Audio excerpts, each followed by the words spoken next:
सभी भाइयों को मेरी तरफ से प्यार भरा नमस्कार। और सभी स्टूडेंट एक बार मेरे साथ में जुड़ेंगे, इस वीडियो को लाइक और शेयर करेंगे क्योंकि मैं लेके आ चुका हूँ एसएससी एमटीएस के टॉप क्वेश्चनों के साथ मिलेंगे आज। और जैसे हम सभी हर टाइप का क्वेश्चन देखने वाले हैं, जैसे कि राजनीति, लोक नृत्य, खेल, पुरस्कार, हर टाइप का वो क्वेश्चन देखेंगे जो हमारे पेपर में पूछा जाएगा या पेपर में छपेगा।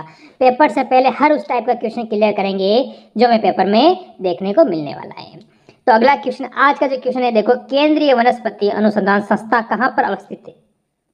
अवस्थित का मतलब होता है कहाँ पर ये हो जाती है। अब बताएंगे सारे स्टूडेंट अपना उत्तर, यहाँ से क्या होगा जल्दी से बताएंगे। तो यहाँ से आप कह सकते हो नई दिल्ली, कानपुर, लखनऊ, देहरादून। यानी केंद्रीय वनस्पति अनुसंधान संस्था है वो कहाँ पर अवस्थित है? तो आप सभी कहेंगे स्टूडेंट लखनऊ, जो कि आपको पता है यूपी यानी उत्तर प्रदेश की राजधानी है। किसकी राजधानी है? यूपी यानी उत्तर प्रदेश की। आगे चलो, विश्व स्वास्थ्य संगठन की स्थापना किस वर्ष हुई थी? यह आपको बताना है कि विश्व स्वास्थ्य संगठन है उसकी स्थापना कौन से वर्ष में हुई थी। तो सारे स्टूडेंट बताएंगे यहाँ से अपना उत्तर क्या होगा, क्योंकि एक बढ़िया क्वेश्चन अगर आपसे पूछा जा रहा है तो आपका उत्तर भी एकदम बढ़िया होना चाहिए। तो आप सभी कह सकते हो 7 अप्रैल 1948, 8 अप्रैल 1949, 1 जनवरी 1995, 8 अगस्त 1967। क्या कहेंगे मेरे स्टूडेंट? तो सभी कहेंगे ऑप्शन नंबर ए 7 अप्रैल 1948। आगे बढ़ो, अगला क्वेश्चन, नाट्य शास्त्र के लेखक कौन है? हर उस टाइप का क्वेश्चन देखिए जो हमारे पेपर में पूछा जाएगा पार्ट 4 में। देखो आप क्या कहता है कि नाट्य शास्त्र के बारे में आपसे पूछ रहा है, तो हम क्या कह सकते हैं? नागसेन, अश्वघोष, भरत मुनि, बाणभट्ट। मेरे स्टूडेंट बताएंगे यहाँ से हमारा उत्तर क्या होगा। तो बताएंगे कौन कौन से स्टूडेंट यहाँ से अपना सही उत्तर दे रहे हैं। तो आप सभी कहोगे सर हम सभी का उत्तर है Bharat Muni, option number C. Option number C. Pen को भी साथ में लेके बैठे, अंत में कमेंट करें कितने क्वेश्चन सही होते हैं। तृतीय बौद्ध संगति के अध्यक्ष कौन थे? तृतीय बौद्ध संगति हुई थी, उसका अध्यक्ष कौन था, ये आपसे पूछा है। बढ़िया क्वेश्चन है, क्या उत्तर आपका यहाँ से होगा? तो मोगली पुत्र, ऑप्शन नंबर यहाँ से भी आपका डी बिल्कुल सही है मेरे मित्र। आगे बढ़ो एक और क्वेश्चन की ओर। चलो, भारत के आज़ादी के समय वित्त मंत्रालय किसे दिया गया था? जब भारत आज़ाद हुआ था उस समय वित्त मंत्रालय किसे दिया गया? जैसे वर्तमान सीतारमण है उसी प्रकार निर्मला सीतारमण वर्तमान है ना, वित्त मंत्रालय जो बजट वगैरह पेश करते हैं। तो इसी आधार पर आपको बताना है जगजीवन राम, सिफ अली। तो आप क्या कहोगे यहाँ से बताना है। तो आप कहोगे लियाकत अली खां, ऑप्शन नंबर सी बिल्कुल सही है। बाकी डॉक्टर राजेंद्र प्रसाद प्रथम क्या थे? राष्ट्रपति हमारे हो जाते थे। प्रथम राष्ट्रपति का नाम था डॉक्टर राजेंद्र प्रसाद। आगे बढ़ो एक और क्वेश्चन पर। भारतीय राष्ट्रीय कांग्रेस के 1934 का मुंबई अधिवेशन ठीक है, अध्यक्ष कौन थे? अधिवेशन के जो अध्यक्ष थे वो कौन थे आपको बताना है। तो यहाँ से आपका उत्तर क्या होगा? 1934 में जो अधिवेशन हुआ था उसके बारे में बात कर रहे हैं कि उसका अध्यक्ष कौन था। जल्दी से बताएंगे यहाँ से आपका उत्तर क्या होगा मेरे सारे स्टूडेंट, जल्दी से बताएंगे और कमेंट करेंगे कि आप सभी का उत्तर क्या आ रहा है।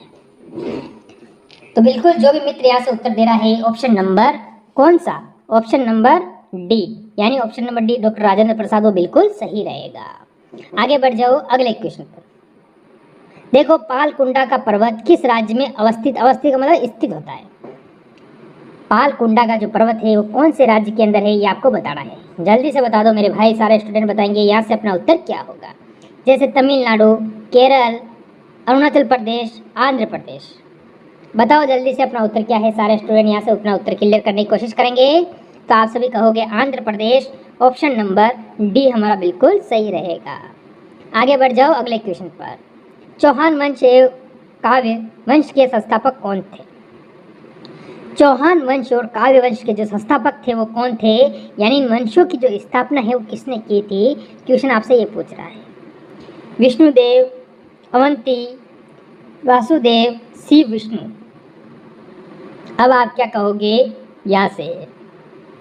तो आप सभी कहोगे वासुदेव, ऑप्शन नंबर सी बिल्कुल सही है। आगे बढ़ो। बेटी बचाओ बेटी पढ़ाओ योजना किस वर्ष शुरू किया गया था? यानी बेटी बचाओ बेटी पढ़ाओ योजना थी वो कौन से वर्ष में शुरू की गई थी? तो मेरे सारे स्टूडेंट बताएंगे अपना उत्तर यहाँ से क्या रहेगा। 10 जुलाई 2014, 12 जनवरी 2015, 9 मई 2015, 16 जनवरी 2016। तो सभी कहेंगे 22 जनवरी 2015। ऑप्शन नंबर बी बिल्कुल सही रहेगा। आगे बढ़ो। भारत में चांदी का सर्वाधिक उत्पादन किस राज्य से में होता है? भारत में चांदी का जो सबसे बड़ा उत्पादन है वो कौन से राज्य के अंदर होता है? अब अगर आप ऑप्शन की ओर बढ़ेंगे तो कहोगे गुजरात, आंध्र प्रदेश, राजस्थान, मध्य प्रदेश। मेरे सारे स्टूडेंट यहाँ से अपना उत्तर क्लियर करेंगे तो आप सभी कहेंगे sir option number C Rajasthan यहाँ से बिल्कुल सही है। बढ़ जाओ फिर अगले क्वेश्चन पर। बंजारा एवं बकला किस राज्य की प्रमुख जनजाति है? एक तो बंजारा और एक बकला, यानी कौन से राज्य की प्रमुख जनजाति है? तो राज्यों के नाम बताने हैं, हिमाचल प्रदेश, मणिपुर, मेघालय, आंध्र प्रदेश। यहाँ से बताएंगे मेरे सारे स्टूडेंट हमारा उत्तर क्या है। यहाँ से अपना बेहतर उत्तर देने की कोशिश भी आप सभी करते रहोगे। तो आप सभी कहोगे option number D Andhra Pradesh बिल्कुल सही रहेगा। फिर बढ़ते हैं अगले क्वेश्चन पर। अनुसूचित जनजाति सर्वाधिक जनसंख्या प्रति वर्ष वाला राज्य कौन सा है? अनुसूचित जनजाति वाला जो प्रतिशत में सर्वाधिक वृद्धि दर वाला राज्य कौन सा है, ये आपसे पूछा है। अब ऑप्शन आते हैं आपके सामने, मिजोरम, उत्तर प्रदेश, लक्षद्वीप, पंजाब। मेरे स्टूडेंट सारे इसका उत्तर देंगे। आखिर आपका उत्तर क्या है? तो आप कहोगे sir Punjab. Option number D बिल्कुल सही है। फिर बढ़ जाओ अगले क्वेश्चन पर। दुधवा राष्ट्रीय उद्यान एवं चंद्रप्रभा अभयारण्य किस राज्य में स्थित है? एक तो है दुधवा राष्ट्रीय उद्यान, एक चंद्रप्रभा जो अभयारण्य है वो कौन से राज्य के अंदर है? दो आपको यहाँ से क्लियर करने हैं, उत्तर प्रदेश, मध्य प्रदेश, अरुणाचल प्रदेश, हिमाचल प्रदेश। तो सारे स्टूडेंट यहाँ से कहेंगे ऑप्शन नंबर ए यहाँ से आपका बिल्कुल सही रहेगा, उत्तर प्रदेश। आगे बढ़ो। भारतीय सर्वेक्षण मेरे स्टूडेंट कहेंगे विभाग किस राज्य में स्थित है? भारतीय सर्वेक्षण जो विभाग है वो कौन से राज्य के अंदर, यानी कौन से राज्य की जगह अगर स्थान आ जाता ना तो फिर सही रहता। मेरे हिसाब से स्थान स्थित है यानी स्थान पर, क्योंकि अब यहाँ से सभी स्थान के नाम दिए, कोई राज्य का नाम नहीं है, तो राज्य आप यहाँ से काट दें। अब यहाँ से देखें लखनऊ, नई दिल्ली, बेंगलुरु, देहरादून। अब अपना उत्तर देना है, सारे स्टूडेंट अपना उत्तर क्लियर करेंगे। ऑप्शन नंबर डी देहरादून बिल्कुल सही रहेगा। आगे बढ़ जाओ। भारत में अखिल भारतीय ट्रेड यूनियन कांग्रेस के प्रथम अध्यक्ष कौन थे? भारत में अखिल भारतीय ट्रेड यूनियन कांग्रेस के प्रथम अध्यक्ष कौन थे? अब आपका उत्तर क्या रहेगा?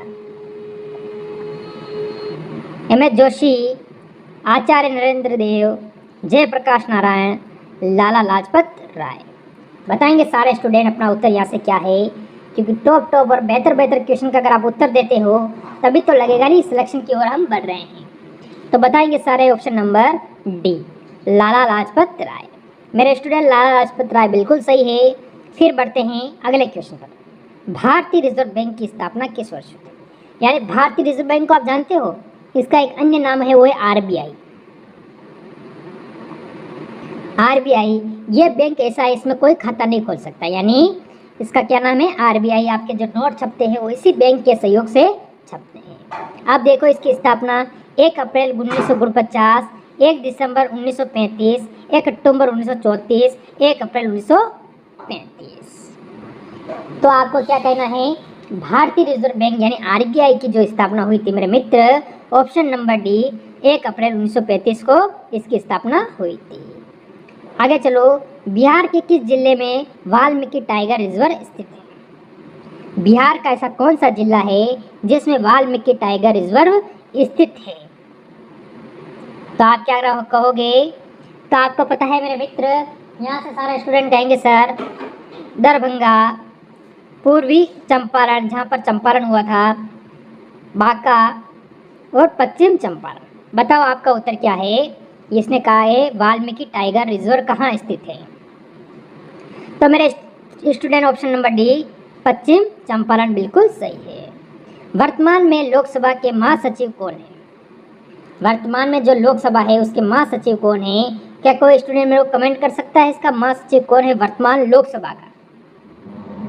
वर्तमान लोकसभा का महासचिव कौन है? कोई स्टूडेंट कमेंट कर सकता है?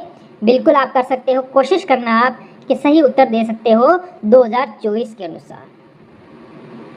2024 के अनुसार आप सही उत्तर दे सकते हो। आगे बढ़ो।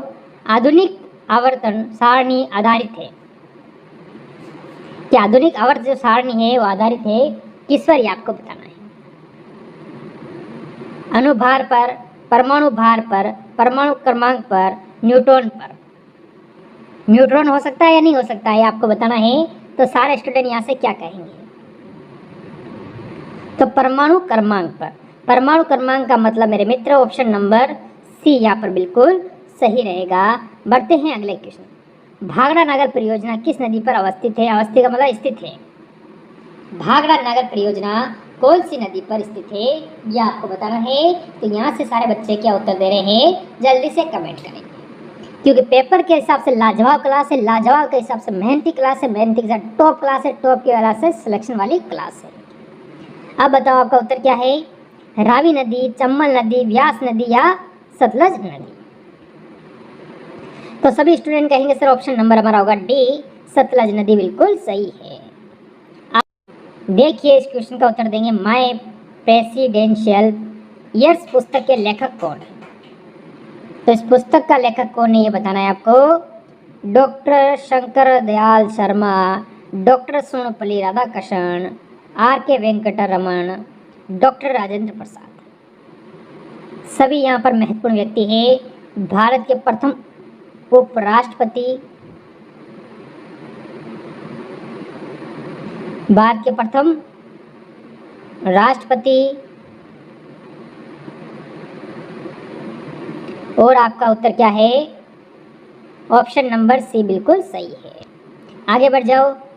मिस यूनिवर्स का पुरस्कार जीतने वाली प्रथम भारतीय महिला कौन?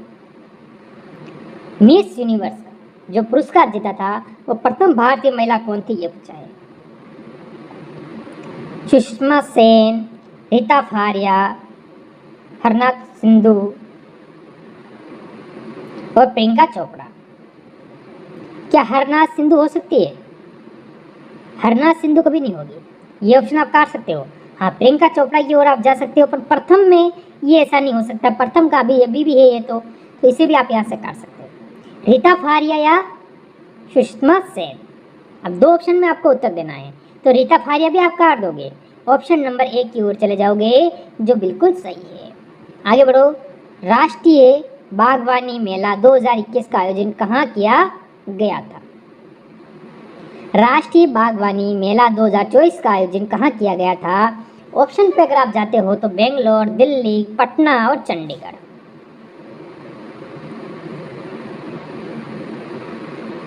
यह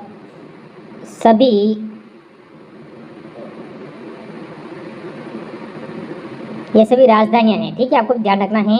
तो कहोगे बेंगलुरु, ऑप्शन नंबर ए बिल्कुल सही है। चलो अगले क्वेश्चन पर। पोस्ट शब्द किस खेल से संबंधित है? पोस्ट, जूडो, क्रिकेट, बिलियर्ड्स या गोल्फ? क्या कहा है? पोस्ट शब्द किससे संबंधित है? तो गोल्फ, ऑप्शन नंबर डी बिल्कुल सही है। आज का लास्ट और अंतिम क्वेश्चन आपके सामने रहेगा, इसका उत्तर दें। किस शासक को गणित कायर कहा जाता है? कायर भी कहा जाता है। कायर आपसे पूछ रहा है तो क्या होगा? तो आप कहोगे प्रुक्सियर, यानी ऑप्शन नंबर ए ही आपका यहाँ से सही है। तो ये थे आज के टॉप क्वेश्चन। थोड़ा सा कहीं देखो आपको आवाज़ कट के आ रही हो तो उसके लिए माफ़ी चाहता हूँ, क्योंकि थोड़ा सा प्रॉब्लम नेटवर्क का भी रहता है। तो मिलते हैं एक और नई क्लास के साथ कल इसी टाइम। जय हिंद, जय भारत।